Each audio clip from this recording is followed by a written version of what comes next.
What if I told you a strange species without a head and neck existed during ancient times? Its eyes and mouth were on its chest. The ancient Indian text of Ramayana mentions it as Kabanda, and you can even see carvings of this headless species with eyes and mouth on its torso. But this could just be a baseless myth fabricated by the writer, right? No, the father of history, Herodotus, confirmed this 2,500 years ago. He mentions them not as headless creatures, but as headless men. In Book 4 of Histories, written in the 5th century BC, Greek historian Herodotus describes a race of headless men with eyes in their chest. 500 years later, Pliny the Elder, a Roman author, even mentions a name for these headless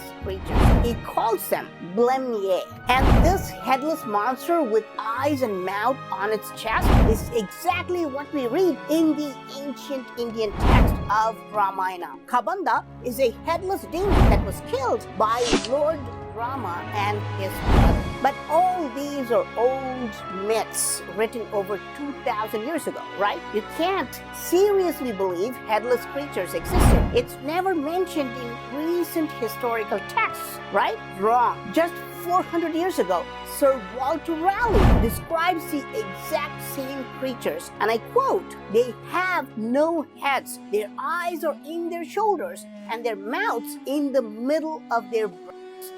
This is mentioned in his book, The Discovery of Guyana, and he says these strange creatures were found in South America. So, am I saying headless creatures existed until 400 years ago? No, I'm claiming something even better. They exist even today. Yes, look at this. No, this is not Photoshop. This is a real photo of Pongo pygmaeus, a fancy name for orangutans found in the island of Borneo. None of these photos are Photoshopped. But do you see a neck?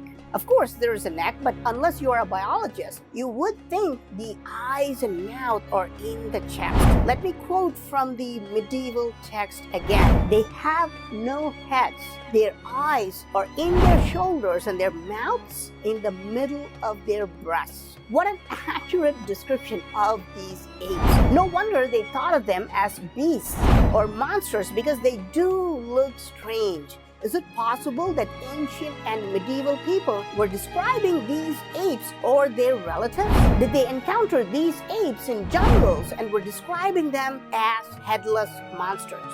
What if I told you? Imagine hearing stories from ancient explorers about a tribe unlike any other.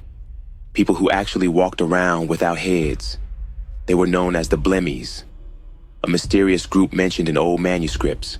According to the stories, their eyes and mouth were right on their chest, exactly where their heart would be.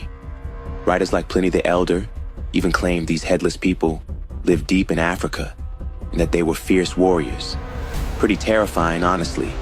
Just picture meeting someone whose face is staring at you from their chest instead of their head. So, were the Blemmys real or just a legend? A forgotten species lost to history? The Blemmys, the headless ones. What else could be out there, hidden from us? Follow for more on Dopamine TV.